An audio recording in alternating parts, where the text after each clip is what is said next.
Hello friends, मैं Hariom Harry classes से आपका हार्दिक स्वागत करता हूं। दोस्तों, आज मैं संविधान का पार्ट 2 लेके आया हूं। जो संविधान सभा हम लोग कल पढ़ रहे थे तो उसमें से कुछ समितियां बच गया था। हमने पढ़ा था कि संविधान सभा का निर्माण कैसे हुआ, कितने सदस्य कहां से लेने थे, कहां से कितने सदस्य निर्वाचित हुए थे। कल हम लोग पढ़े थे कि प्रांतीय विधानसभाओं के सदस्य जो हैं उन्हीं के द्वारा संविधान सभा का निर्माण हुआ। तो जब संविधान सभा का निर्माण हुआ तो सबको जिम्मेदारी दी गई कि किस विभाग की जिम्मेदारी किसको दी गई, उसी के बारे में समिति बना है, उसी के बारे में हम आज चर्चा करेंगे दोस्तों। ठीक है, तो मैं सीधे पॉइंट पे चलता हूं। तो सबसे पहले यहाँ पे देखिए समिति लिखा हुआ है और यहाँ पे अध्यक्ष लिखा हुआ है, समिति और अध्यक्ष। तो कौन सा समिति? ये देखिए संघ शक्ति समिति। संघ शक्ति समिति के अध्यक्ष कौन थे? तो पंडित जवाहरलाल नेहरू। आपके एग्जाम में सीधे क्वेश्चन बनता है कि संघ शक्ति समिति के अध्यक्ष कौन थे। तो ये वन लाइनर है, आपको याद करना पड़ेगा। बस वीडियो को देखते रहिए और वीडियो के अंत तक देखते देखते आपको याद हो जाएगा और आप एक दो बार लिख लीजिए, आपको हमेशा के लिए याद हो जाएगा दोस्तों। ठीक है, तो मैं सीधे पॉइंट पे चलता हूँ। तो संघ शक्ति समिति के अध्यक्ष थे पंडित जवाहरलाल नेहरू। फिर पूछता है संविधान समिति के, यानी संविधान समिति के अध्यक्ष कौन थे? तो इसके अध्यक्ष भी पंडित जवाहरलाल नेहरू थे दोस्तों। ठीक है, जब जानते हैं कि 13 दिसंबर 1946 ईस्वी को पंडित जवाहरलाल नेहरू ने उद्देश्य प्रस्ताव को प्रस्तुत किया था संविधान सभा में और 22 जनवरी 1947 को उसे स्वीकार भी कर लिया गया। तो इन्हें संविधान समिति का अध्यक्ष बना दिया गया और एग्जाम में पूछता है कि संविधान समिति के अध्यक्ष कौन है? तो पंडित जवाहरलाल नेहरू। प्रांतीय संविधान समिति, ये समिति है, यहाँ पे देखिएगा आप लोग। प्रांतीय संविधान समिति के अध्यक्ष कौन है? तो प्रांतीय संविधान समिति के अध्यक्ष हैं सरदार वल्लभ भाई पटेल। क्या नाम है? सरदार वल्लभ भाई पटेल। यदि आपसे पूछता है कि प्रांतीय संविधान समिति के अध्यक्ष कौन है तो आप टिक करेंगे सरदार वल्लभ भाई पटेल को। ठीक है दोस्तों। संचालन समिति के अध्यक्ष कौन थे? तो संचालन समिति के अध्यक्ष थे डॉक्टर राजेंद्र प्रसाद। तो आप याद रखिएगा, डॉक्टर राजेंद्र प्रसाद संचालन समिति के। और संचालन समिति को कभी कभी एग्जाम में प्रक्रिया नियम से भी पूछता है, तो आप दोनों पर ध्यान दीजिएगा कि संचालन समिति और प्रक्रिया नियम समिति के अध्यक्ष थे डॉक्टर राजेंद्र प्रसाद। आप जानते होंगे कि जब 9 दिसंबर 1946 ईस्वी को संविधान सभा की प्रथम बैठक हुई थी तो डॉक्टर सच्चिदानंद सिन्हा को अस्थायी अध्यक्ष बनाया गया। लेकिन जब दूसरा बैठक संविधान सभा का 11 दिसंबर 1946 ईस्वी को होता है दोस्तों, तो उस समय डॉक्टर राजेंद्र प्रसाद को स्थायी अध्यक्ष बनाया जाता है और BN राव को संवैधानिक सलाहकार नियुक्त किया जाता है। तो BN सिंह का पूरा नाम है बेनेगल नरसिंह राव। ठीक है दोस्तों, हम आगे चलते हैं। संविधान समीक्षा आयोग। देखिए कई लोग ये नहीं जानते होंगे, हम 2-4 समिति का नाम जानते हैं, लेकिन मैं यहाँ पे 1-2 क्वेश्चन नया लेके आया हूँ जो क्योंकि आज दिन प्रतिदिन एग्जाम का कंपटीशन टफ होते जा रहा है, तो आप एक कदम आगे चल के तैयारी करिए। तो यहाँ पे ध्यान दीजिए आप लोग। संविधान समीक्षा आयोग के जो अध्यक्ष हैं MN बैक्टे चलैया। यहाँ पे ध्यान दीजिएगा आप लोग, संविधान समीक्षा आयोग के अध्यक्ष कौन है? MN बैक्टे चलैया। ठीक है दोस्तों। दूसरे क्वेश्चन पे हम चलते हैं कि प्रारूप समिति, मसौदा समिति, ड्राफ्टिंग समिति। ये क्वेश्चन लगभग सबको याद होगा कि क्वेश्चन बहुत बार पूछा जा चुका है।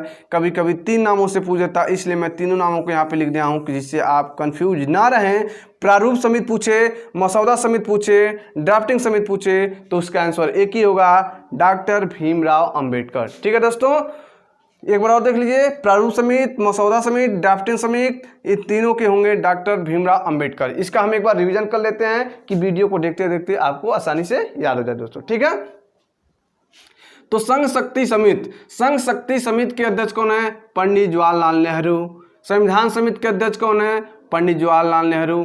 प्रांतीय संविधान समिति के अध्यक्ष कौन है? तो सरदार वल्लभ भाई पटेल। और यहाँ पे लग रहा है एक छूट गया था, देख लीजिए आप लोग। मौलिक अधिकार एवं अल्पसंख्यक समिति, यानी मौलिक अधिकार एवं अल्पसंख्यक समिति के अध्यक्ष कौन थे? सरदार वल्लभ भाई पटेल थे दोस्तों। ठीक है, दूसरे पे हम चलते हैं।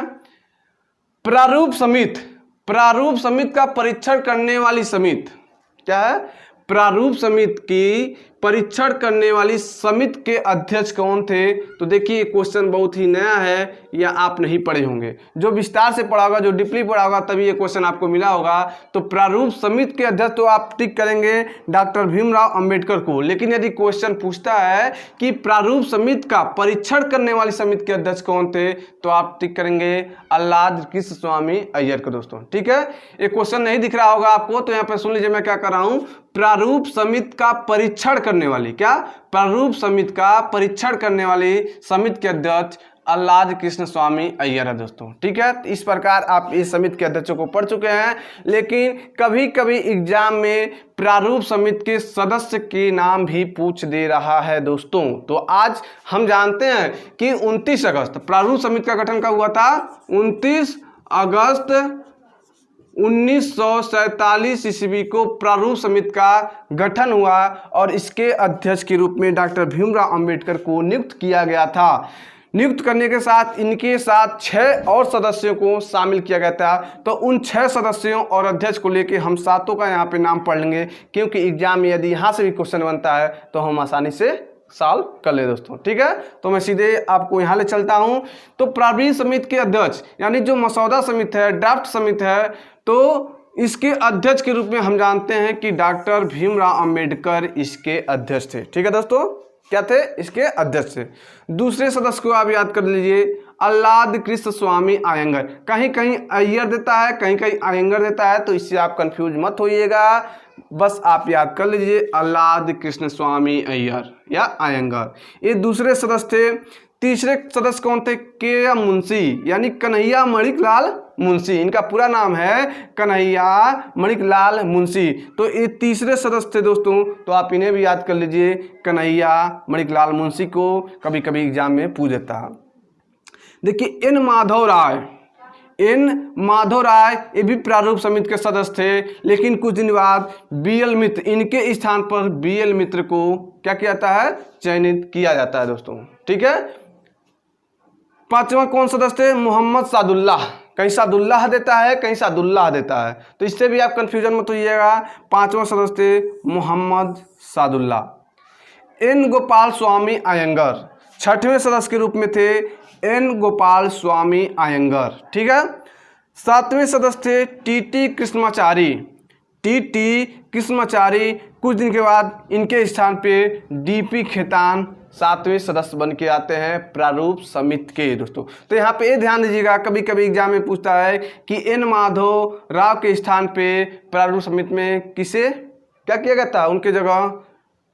उनकी जगह उन्हें रखा गया था, तो बीएल मित्र को रखा गया था। अगर टीटी कृष्णाचारी के स्थान पे पूछता है तो डीपी खेतान को रखा गया था। इतना आप ध्यान में रख लीजिएगा दोस्तों। तो एक बार हम देख लेते हैं, doctor Bhimrao Ambedkar, Alladi Krishnaswami Ayyar, K M Munshi, N Madhavrao, Mohammad Saadulla, N Gopalaswami Ayyar, TT Krishnacharya. ठीक है दोस्तों, तो इस प्रकार से वीडियो को आपको समझ में गए होंगे कि संविधान सभा का निर्माण और उससे जो भी संबंधित समिति है उसे आप एक बार एक नज़र यहाँ देख लीजिए। और इससे संबंधित जो क्वेश्चन बनेगा मैं क्वेश्चन सीरीज लेके आऊँगा, और इसे पढ़ने के बाद आप क्वेश्चन को सॉल्व करिएगा, जिससे आप आसानी से सॉल्व कर सके दोस्तों, और आपकी तैयारी मजबूत हो जाएगी दोस्तों। विश्वास मानिए, मैं आपको ऐसे ही संविधान से, हिंदी से, हिस्ट्री से आपको ऐसे ही तैयारी कराऊंगा, जिससे आप अपनी तैयारी को मजबूत कर सके दोस्तों। तो वीडियो आपको अच्छा लगा हो तो वीडियो को लाइक करिए, शेयर करिए और चैनल को सब्सक्राइब कर लीजिए। और सब्सक्राइब करने के बाद बगल में घंटी का निशान जरूर दबाइए दोस्तों, और घंटी का निशान दबाने के बाद